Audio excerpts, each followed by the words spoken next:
details he covers. So I'd like to welcome you, Doug. Thanks very much, Helen.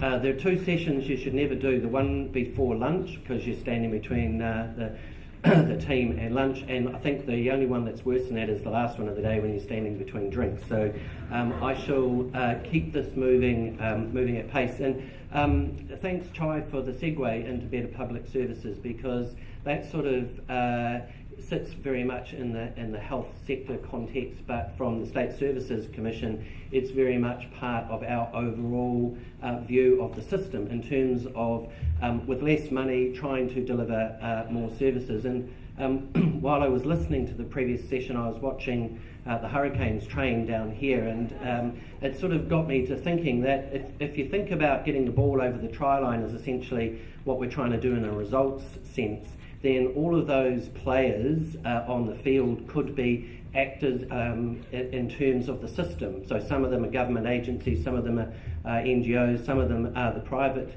sector, all kind of unified around the goal to sort of move that ball over the side. And if you think about the State Services Commission, we're kind of like the coach. A few years ago, we were a bit more like the commentators up in the commentary box, and we would kind of watch things happen and tell people about them after the fact. We're very much more now in terms of government's expectations in the role of coach. So we have to select our best team to put on the field. We have to give them a bit of an overview of what we're trying to achieve, but we have to let them do that in their own way, making the best of their skills and the best of the people that they are working alongside and outside of them. So I don't know if that works for you, but certainly for me it just seemed to sort of bring it together in the sense that we are all in this together and we have collective goals, which brings me to sort of better public services. And rather than me, excuse me, just kind of jumping straight into the result areas, I wanted to show you a short sort of 4-minute video, which is, I apologise, very heavily sort of core public service focused, but I want you to think, if you're an NGO or a funder or a public servant, about what the messages are from this, because this was put together really to kind of try to highlight the sort of thinking that needs to go on if we're actually to deliver better public services. Thanks, General. So I think that just sort of paints from quite a sort of public service agency centric view what better public service is about. But if we're to make that work as public servants and as government agencies from sort of an excellence perspective, that doesn't mean us doing it all on our own. In fact, actually it means not only doing it better across the agencies ourselves, but with all of the partners, including the NGO and the private sector, that are part of the overall team that need to sort of coherently and cohesively operate to deliver results. For public servants, we care because it's one of the 4 government priorities. Go on to the next slide. And I mean, some of the drivers for change were there in terms of what the Minister talked to you about this morning, and I'm not going to go over the fiscal constraints anymore, but also as the public expectation of the public service and of services that they fund through their taxes has been increasing at a rate that we have struggled to keep up with. And there's a demand for some of the seemingly intractable and complex societal issues to be dealt with, and you see that through the targets around vulnerable children, connection to early childhood education, and in the health targets as well. So I'm not sure if you've covered the actual 10 results, but I thought I might just quickly whiz through what they are. So as statements, there's not much that you would sort of criticise about that, but the actual target is quite big. As Ray was saying in the clip before, none of these targets can be achieved by any individual agency working on its own. If we just scroll through those, General.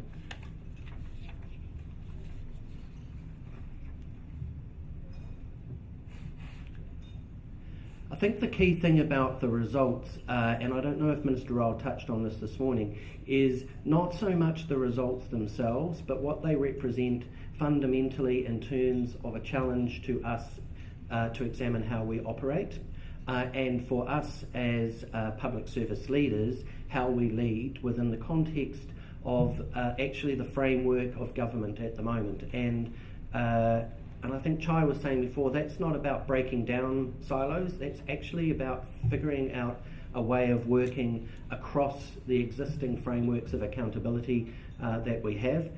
That's a challenge for the government as well, because each one of the 10 result areas has a responsible minister and each one has a responsible chief executive. And so being given responsibility has not come with a wholesale change in terms of ministerial portfolio responsibility or machinery of government responsibility. So we have not jammed the system together to allow those chief executives directly in an accountability sense to make some of these targets attainable. And this is one of the biggest shifts really since the sort of 80s reforms in the state sector and the state services, because it challenges us to focus on delivering the results outside of our individual accountabilities. Next slide. So it's with the focus on results, we have to work with others. We heard in the earlier session, it's about putting people at the centre. When we talk about strengthening system leadership, really that's about particularly the central agencies working with our colleagues in the other government departments to ensure that the leaders at all levels understand what working in a better public services way looks like.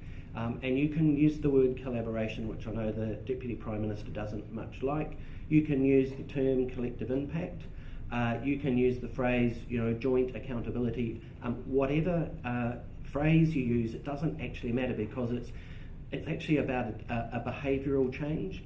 I actually don't have a problem with collaboration if what we're talking about is parties coming to the table prepared to cede resources for the greater good, and that comes with actually giving up, in some cases, some responsibility for achieving results without shifting the accountability. So I might have to give resources over to an NGO and trust them to deliver something that together with what I'm doing actually will deliver the result. That's actually a fundamental shift from how we've operated.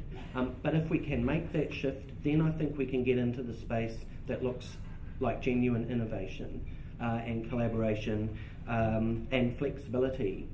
So the government talks about wanting to take on greater levels of risk, and I'm sure that that is absolutely true. But in order for us to essentially earn the right to take on a bigger risk profile, we have to demonstrate a really good fundamental delivery of our kind of core business, of what actually, and know how much it costs for us to deliver what we're doing at the moment. So again, the Deputy Prime Minister, talking to 200 public servants last week, said ministers are inherently risk averse, but you should not shy away from coming back if you believe that the advice to government is the right advice. But you need to understand that if you're working in a sector or an agency that has demonstrated some level of failure, we are going to be even more risk averse to giving you more of a risk profile. I'm going to cut it short. We talk about government in the video, but hopefully you've got a flavour that government works both through its own delivery mechanisms, but also through its funding mechanisms with the NGO, and particularly in the correction system in the private sector as well. I think the challenge for us all is to figure out what are the mechanisms that support each of us to do the things that we do best for the overall collective impact of delivering results. And I'm happy to take questions if we have time to do that, Helen.